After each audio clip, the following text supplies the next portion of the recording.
फोटोमध्ये आपल्या मुली आणि नव्यासोबत हस्त उभी असलेली कविता रैना। तीच कविता जिची निर्दयीपणे हत्या करून तिच्या शरीराचे 6-7 तुकडे करण्यात आले होते। फक्त एवढंच नाही, तिच्या शरीराचे छोटे छोटे भाग गोणीत भरून शहरातील सर्वात मोठ्या नाल्यात टाकण्यात आले। जेव्हा पोलीस घटनास्थळी पोहोचले आणि त्या गोण्या उघडल्या, एका गोणीतून कवितेचे दोन्ही पाय, हात आणि डोके सापडले। दुसऱ्या गोणीत तिचा धड आणि इतर अवयवांचे तुकडे होते।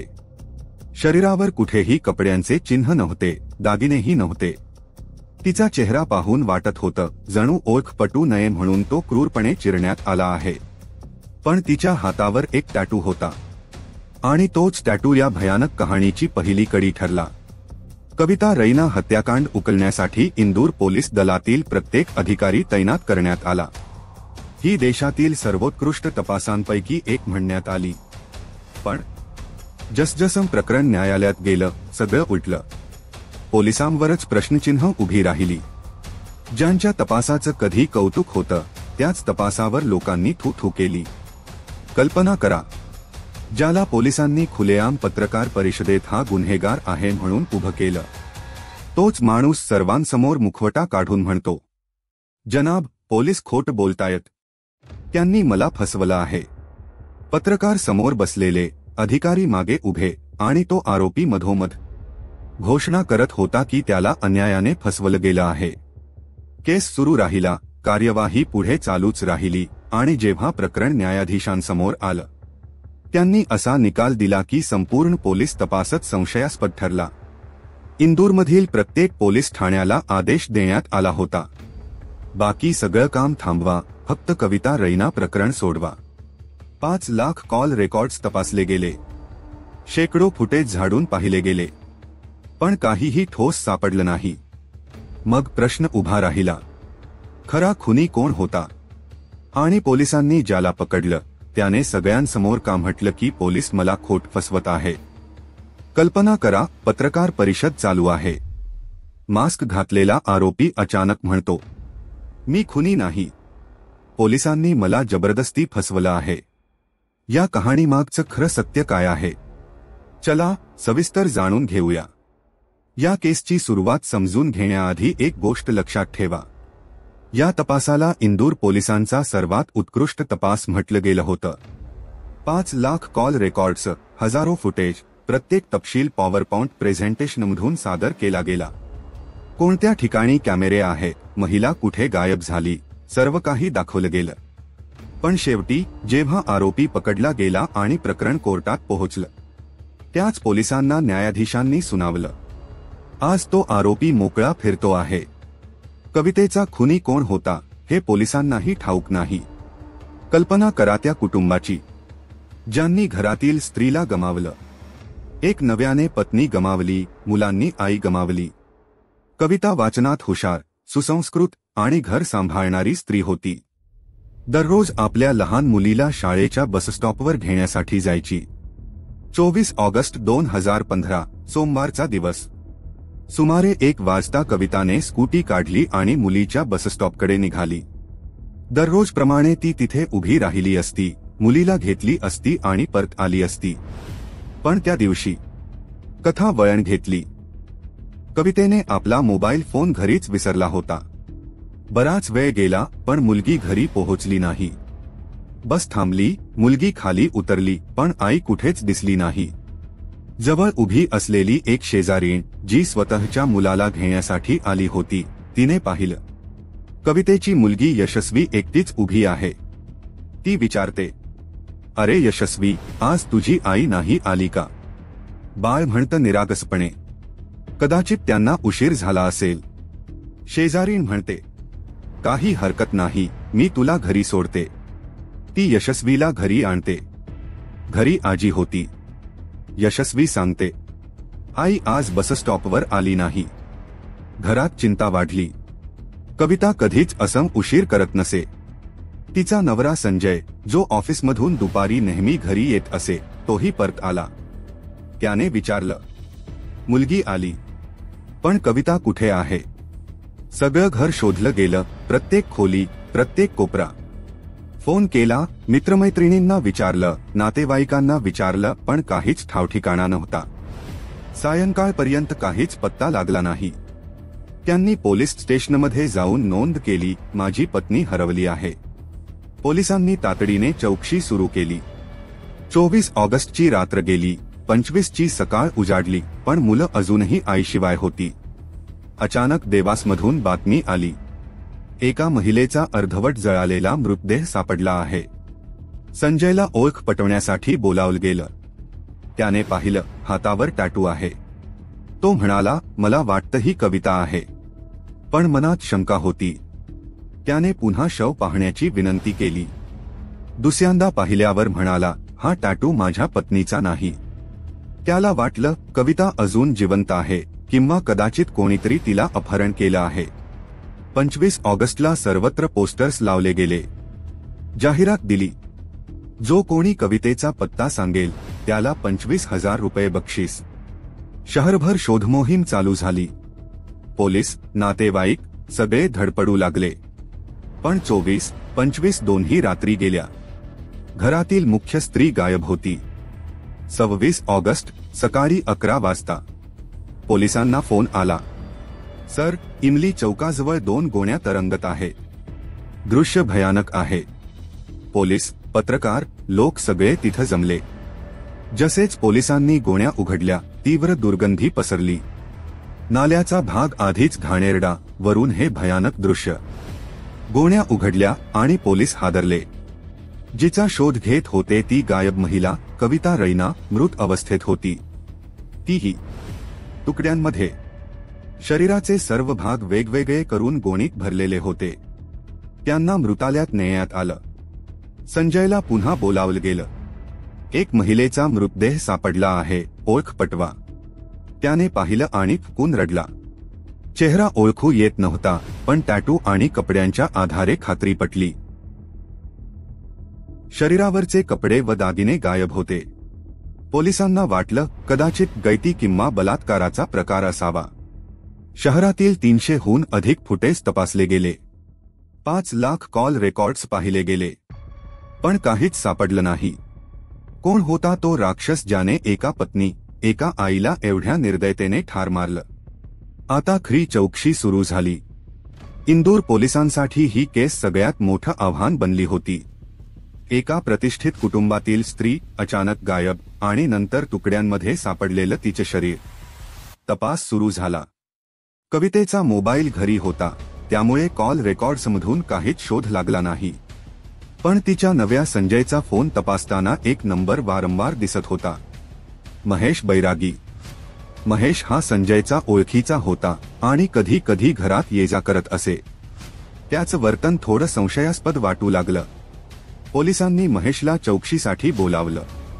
सुरुवातीला तो शांत होता, पण हळूहळू त्याचं बोलणं गडबडलं.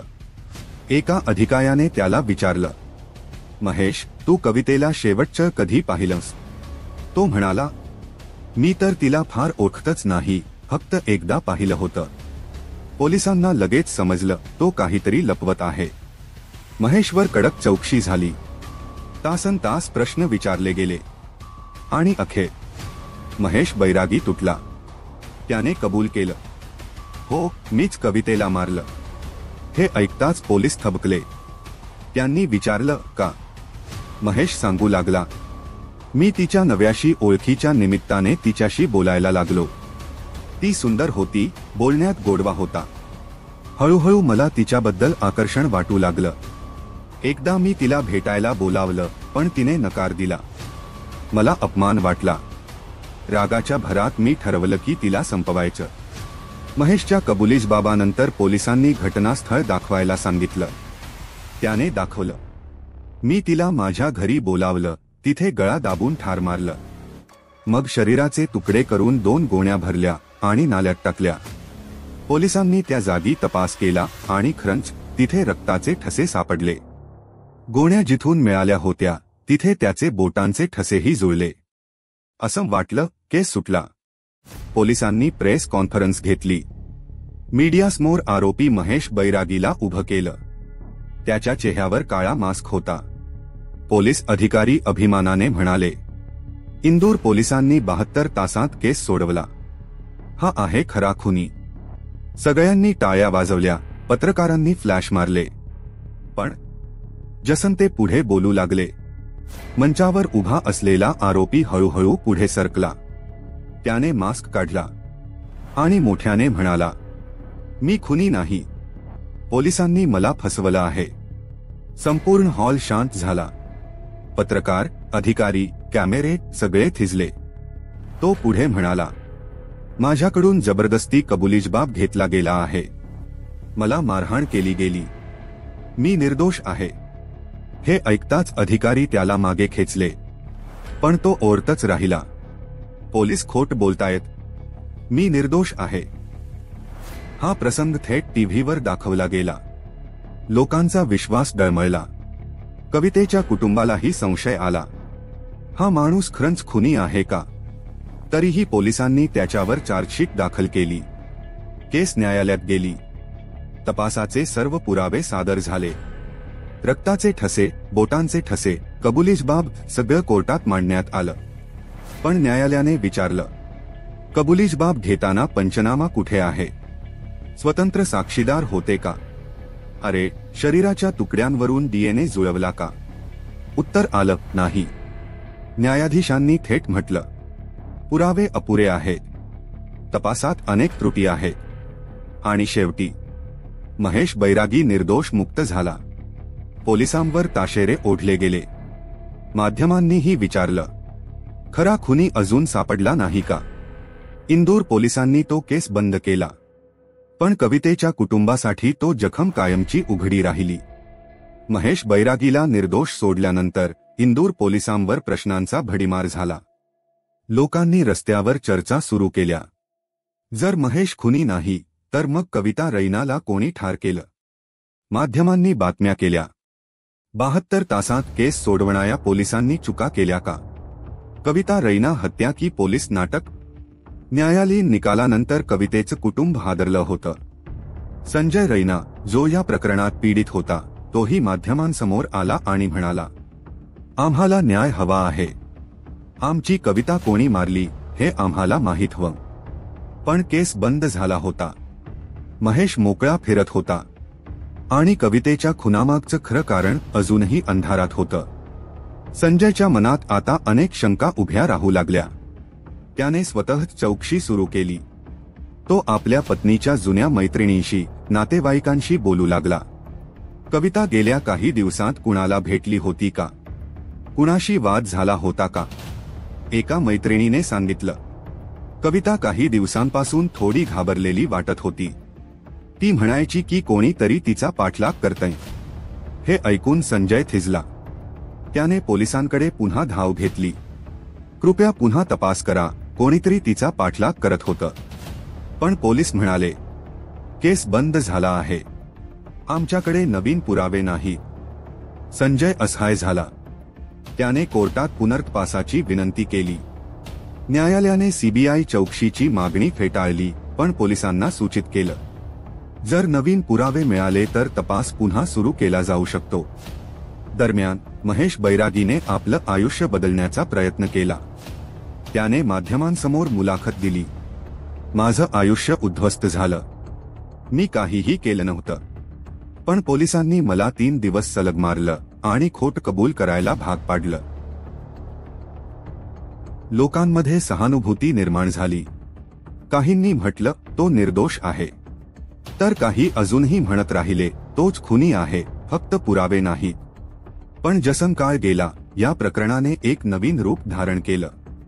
एक पत्रकार, ज्याने या केसवर वर्षानुवर्ष काम केलं, त्याने एक धक्कादायक खुलासा केला. कविता रैना यांचा संबंध एका ब्लू फिल्म किटशी होता, ज्याचं संचालन महेश बैरागी करीत होता. त्याने म्हटलं, कवितेला याची माहिती होती. ती हे सगळं उघड करणार होती. म्हणून तिला संपवलं गेलं. पोलिसांनी हे कधीच न तपासल्याचं त्याने दाखवून दिलं. त्याने काही पुरावेही मांडले. काही फोटो, काही ईमेल, काही संदेश. पण या बातमीमुळे शहरात गोंधळ माजला. काही लोक म्हणाले, ही फक्त अफवा आहे. तर काही म्हणाले, इथेच खरं उत्तर आहे. या सर्व गोंधळात कविता रैना प्रकरण पुन्हा मीडियाच्या हेडलाईनमध्ये आलं. लोकांनी पुन्हा विचारायला सुरुवात केली, कविता रैना हत्या की कहाणीमध्ये अजून किती रहस्य लपलेले आहे. दरम्यान काही नवीन तपशील समोर आले. नाल्यातून सापडलेल्या गोण्यांवर एका दुर्मिळ प्रकारच्या दोरीचे तुकडे सापडले होते. ती दोरी एका विशिष्ट ब्रँडची होती, जी फक्त काही औद्योगिक गोदामात वापरली जायची. महेश बैरागीकडे अशी दोरी नव्हती, पण संजयच्या व्यवसायात मात्र अशी दोरी वापरली जात होती.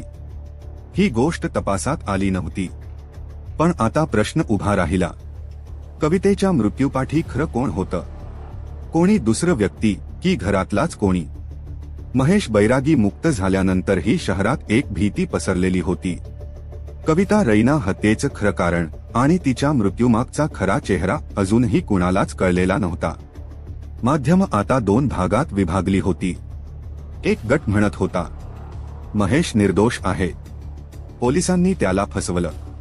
तर दुसरा गट म्हणत होता, कवितेचं अपहरण आणि हत्या दोन्ही एका मोठ्या रॅकेटशी संबंधित आहे. पण सर्वात गप्प कोण होता माहीत आहे का? संजय रैना, कवितेचा नवरा. पहिल्या काही दिवसात माध्यमांसमोर ओरडणारा, न्याय मागणारा संजय अचानक शांत झाला होता. तो कुठल्याही पत्रकाराला भेटायला तयार नव्हता. मुलाखती टाळत होता आणि लोकांपासून लांब राहत होता. त्याच्या शेजाऱ्यांनी सांगितलं, संजय आता फारच बदलला आहे. कधी कधी तो रात्री उशिरा घराबाहेर जातो, कधी तासनतास बंद खोलीत बसतो. कवितेची आई एकदा आली आणि म्हणाली, माझ्या मुलीचं प्रकरण अजून संपलेलं नाही. मला वाटतं सत्य अजून कुठेतरी लपलेलं आहे. ती पोलिसांकडे पुन्हा गेली, पण पोलीस म्हणाले, मॅडम, आता काही पुरावेच शिल्लक नाही, केस बंद आहे. मात्र काही महिन्यांनी एका स्वतंत्र पत्रकाराने एक जुना फुटेज उघड केला. 24 ऑगस्टच्या दुपारी बस स्टॉपजवळ. त्यात एक पांढरी स्कूटी दिसत होती. तीच स्कूटी ज्यावर कविता गेली होती. पण त्या फुटेजमध्ये एक विचित्र गोष्ट होती. स्कूटीच्या मागे एका काळ्या कारचं प्रतिबिंब दिसत होतं. आणि त्या कारचा नंबर, तो संजय रैनाच्या कंपनीचा वाहन क्रमांक होता. हा फुटेज सार्वजनिक झाल्यावर शहर हादरलं. लोकांनी पुन्हा प्रश्न विचारला, खरं गुन्हेगार कोण? संजयवर थेट संशय आला. पण पोलीस काहीही करू शकत नव्हते, कारण पुरावे जुने झाले होते. काही जण म्हणाले, कवितेला कदाचित पतीनेच संपवलं.